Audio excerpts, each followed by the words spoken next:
Teman-teman yang terkasih, Shalom Alaikum, selamat datang di channel Forum Katolik.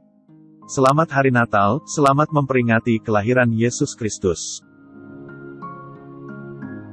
Bertepatan dengan masa Natal ini, kami akan membahas mengenai sejarah dari tanggal di mana kita merayakan Hari Natal. Mengapa Gereja Katolik merayakan Hari Natal pada tanggal 25 Desember? Apakah tanggal 25 Desember adalah sungguh-sungguh merupakan saat kelahiran Yesus Kristus? Bagaimana kita mengetahuinya? Mari kita simak bersama.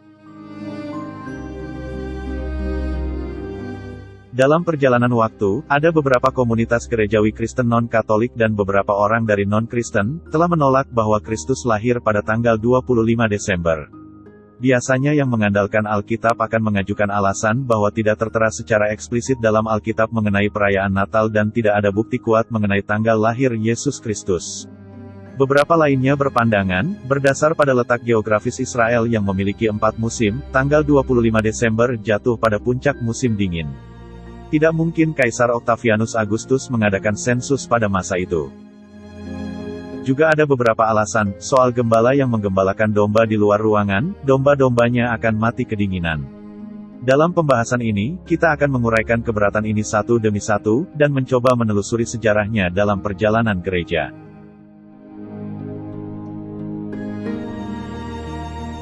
Pembahasan tentang sejarah Natal dalam Alkitab, erat kaitannya pada kalender suci Yahudi. Kalender Yahudi, merupakan kalender dengan 12 bulan, sama seperti kalender kita saat ini. Ke-12 bulan itu terdiri dari bulan Nisan, Iyar, Siwan, Tammuz, Ab, Elul, Tisri, Marheswan, Kislev, Tebet, Sebhat, dan Adar. Pada satu bulannya, hanya terdiri dari 29 sampai 30 hari, sehingga, hanya ada 354 hari. 10 atau 11 hari lebih cepat dari tahun lunisolar, atau tahun matahari. Apakah dengan demikian, kalender Yahudi tidak komparatif dengan kalender modern? Tidak. Kalender Yahudi tetap komparatif dengan tahun modern, atau tahun lunisolar. Sebab, kalender Yahudi juga memperhitungkan musim dan perayaan suci umat Yahudi. Misalkan, tradisi jelai gandum matang pertama, yang harus dipersembahkan pada hari raya Paskah Yahudi, padahal jika penanggalan jatuh pada musim dingin, tidak ada panen jelai gandum. Sehingga aturan tahun ini tidak diperkenankan menyalahi musim yang ada, supaya tradisi Paskah Yahudi tetap berlangsung. Maka dibuatlah oleh Dewan Tertinggi Yahudi, Sanhedrin, dalam siklus 19 tahun, tahun ke-3, ke-6, ke-8, ke-11, ke-14, ke-17, dan ke-19 adalah tahun Kabisat, atau tahun lompatan, di mana ditambahkan bulan Wi Adar, atau Adar kedua, yang berisi 29 hari. Maka, terdapat penanggalan yang sama dengan tahun modern atau lunisolar, pada setiap 19 tahun sekali. Dari sini, kita bisa membandingkan kalender Yahudi dengan kalender Masehi, atau kalender Kristus, yang ada saat ini.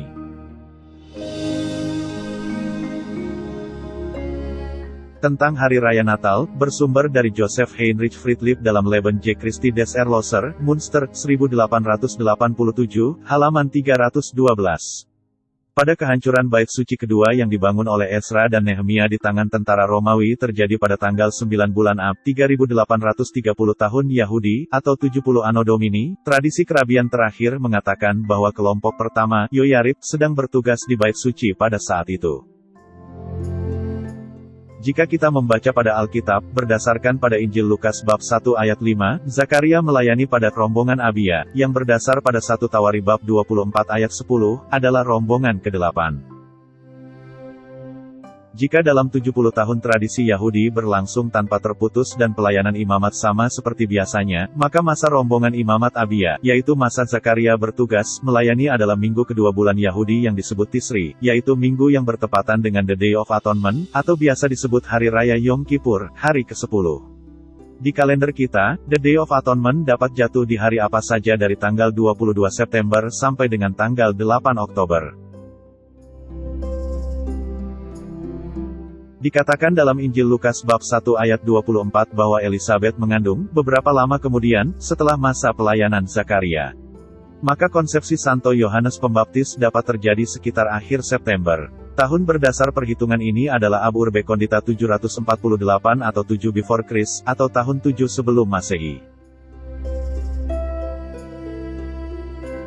Berdasarkan Injil, sesaat setelah perawan Maria mengandung Kristus, ia pergi untuk mengunjungi Elisabet yang menurut Injil Lukas bab 1 ayat 24-27 dan 36, sedang mengandung di bulan yang ke-6. Artinya umur Yohanes Pembaptis 6 bulan lebih tua daripada Yesus Kristus. Yohanes Pembaptis, dalam kelahiran normal, akan lahir pada bulan Tammuz, yang berlangsung pada tanggal 10 Juni sampai tanggal 9 Juli.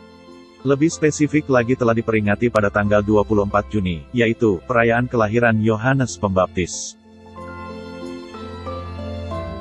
Jika kita tambahkan 6 bulan pada perayaan kelahiran Yohanes Pembaptis, maka akan didapat bulan Tevet, yaitu berlangsung pada tanggal 4 Desember sampai tanggal 2 Januari.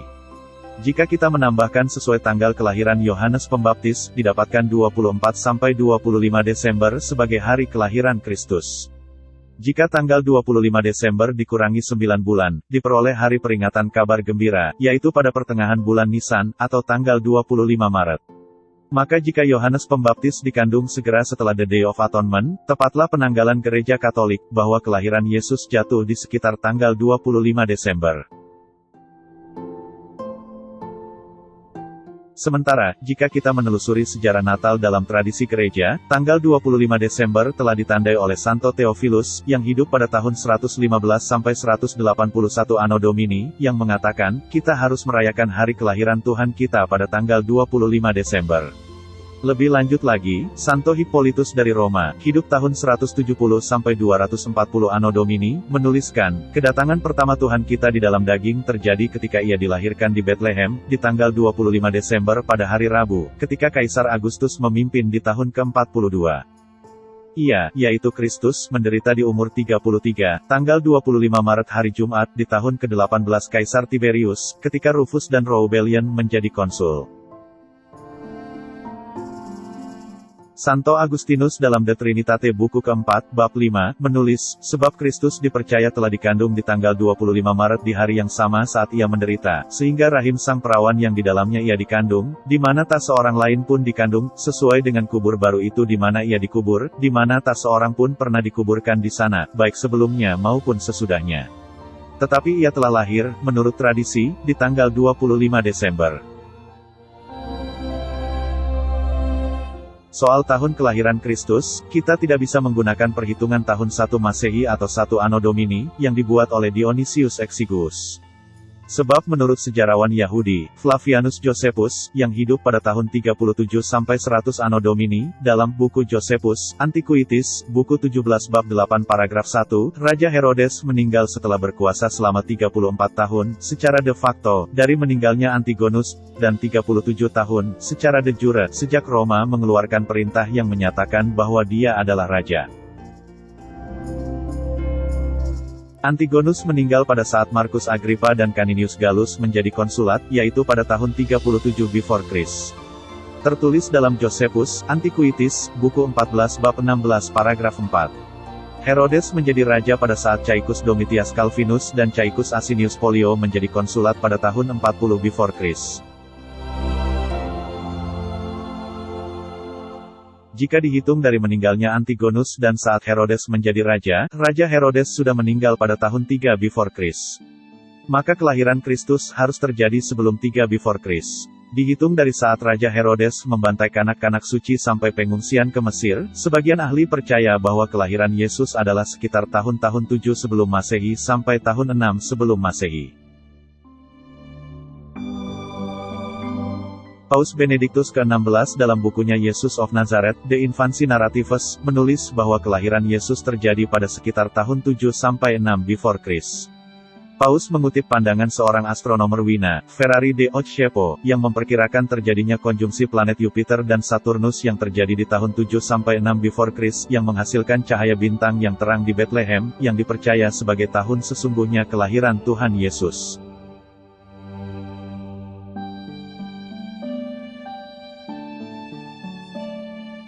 Jika kita berbicara tentang suhu di Bethlehem, kita perlu ingat bahwa Palestina bukan Inggris atau Rusia atau Alaska.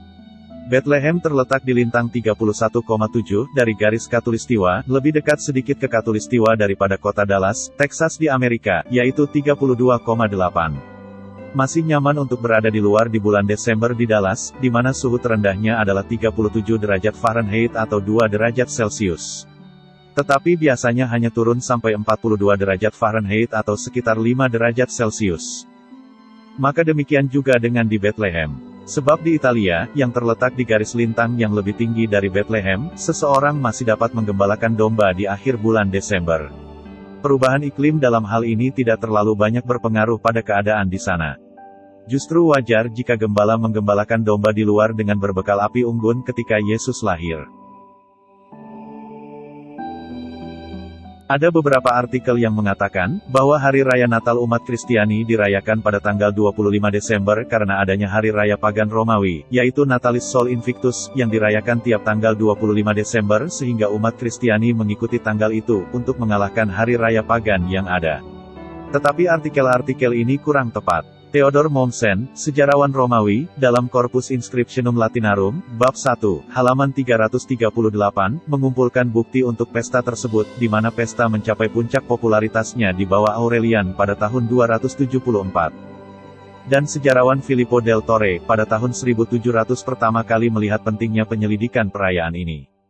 Pada hasilnya, perayaan ini ditandai, seperti yang telah dikatakan, namun tanpa tanggal atau hari yang pasti dalam kalender Philocales. Diketahui lebih lanjut, perayaan ini memang sempat diresmikan untuk dirayakan pada tanggal 25 Desember oleh Kaisar Julian yang murtad, yang hidup pada tahun 361 sampai 364 Anno Domini. Sebagai perwujudan kebencian terhadap umat Kristen. Lagi pula, tidak ada sejarah simbolisme matahari dan bahasa, seperti yang diterapkan pada Tuhan, Mesias, dan Kristus dalam karya kanonik, patristik, atau penyembahan Yahudi ataupun Kristiani. Hubungan simbolisasi matahari dengan Kristus baru ada pada tulisan Santo Cyprianus, dalam De Pascha Computus, yang ditulis tahun 243 Anno Domini, yang berbunyi. Oh, betapa ajaibnya takdir Tuhan sehingga pada hari itu matahari dilahirkan, dan dilanjutkan pada kalimat terakhir, Kristus harus dilahirkan. Santo Yohanes Chrysostomus juga pernah berkata, tetapi Tuhan kami juga lahir di bulan Desember. 8 hari sebelum penanggalan Januari, tanggal 25 Desember, tetapi mereka menyebutnya, ulang tahun yang tak terkalahkan. Sebagai Tuhan kita, atau, jika mereka mengatakan bahwa itu adalah hari kelahiran matahari, dia adalah matahari keadilan. Tertullian menegaskan bahwa Sol bukanlah Tuhan orang Kristen. Sementara Santo Agustinus mencela identifikasi sesat tentang Kristus dengan Sol. Paus Leo I pernah menegur umat Kristiani yang mengikuti penyembahan populer modern Armenia yang beralih pada kultus penyembahan matahari secara material, yang mengagumi matahari terbit ketimbang merayakan kelahiran Yesus Kristus. Ada banyak teori dan pembahasan lain yang membayangi Natal, seperti Festival Saturnalia, yang diadakan oleh bangsa Romawi. Kenyataannya, festival ini bertepatan dengan Intersolstice yang diadakan pada 1–23 Desember. Bahkan dugaan Natal juga dihubungkan dengan kelahiran suci tengah malam di Eleusis, dengan kemungkinan hubungannya melalui Frigia dengan Bidatna Asene, atau bahkan dengan upacara semi-gnostik di Alexandria, belum juga dalam ritus yang serupa dengan kultus pertengahan musim dingin di Delphi dari Dionysus yang dibuai, dengan penarikannya dari laut ke kelahiran baru.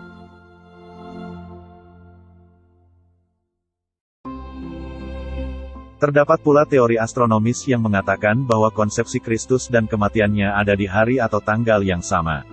Duchesne mengemukakan teori astronomis yang menempatkan tanggal 25 Maret sebagai hari kematian Kristus, yang secara historis tidak mungkin, tetapi tradisi setua Tertullian, yang berasal dari dorongan hati, yang menuntut jumlah tahun yang tepat dalam kehidupan ilahi, akan menempatkan pembuahannya pada tanggal yang sama, dari kelahirannya tanggal 25 Desember. Teori ini didukung oleh fakta bahwa kaum Montanis tertentu merayakan Paskah pada tanggal 6 April, maka kita tahu apa itu tanggal 25 Desember, Hari Raya Natal, dan tanggal 6 Januari, Hari Raya Penampakan Tuhan. Perhitungan, apalagi, sepenuhnya sesuai dengan argumen berdasarkan jumlah dan astronomi dan kesesuaian, kemudian begitu populer. Sayangnya, tidak ada bukti kontemporer dalam tradisi perayaan di abad keempat untuk konsepsi Kristus pada tanggal 25 Maret. Pada akhirnya, kesimpulan kita dari teori-teori tersebut, yang menjadi asal mula pesta di timur atau barat, mungkin saja festival pertengahan musim dingin yang serupa, telah membantu pemilihan tanggal 25 Desember. di mana dorongan hati atau naluri yang sama, yang mengatur Natalis Invicti pada titik balik matahari musim dingin, terlepas dari adaptasi yang disengaja atau perhitungan yang kadang aneh, untuk mengatur pesta Kristiani di tanggal yang sama. Selebihnya, kita memiliki tradisi dan Alkitab yang memperkuat tanggal dan tahun di mana Natal itu terjadi, dan tanggal di mana Natal diperingati. Bagaimanapun polemik Natal yang kita peringati pada tanggal 25 Desember, Natal ini juga merupakan suatu situasi, di mana hati dan jiwa kita ditujukan kepada kenangan dan ingatan akan kelahiran Yesus di Bethlehem. 2015 tahun sesudah Abraham dipanggil Allah dari Ur Kasdim, 1510 tahun sesudah Musa membebaskan umat Israel dari Mesir, 1032 tahun sesudah Daud diurapi menjadi Raja Israel, 752 tahun sesudah pembangunan kota Roma.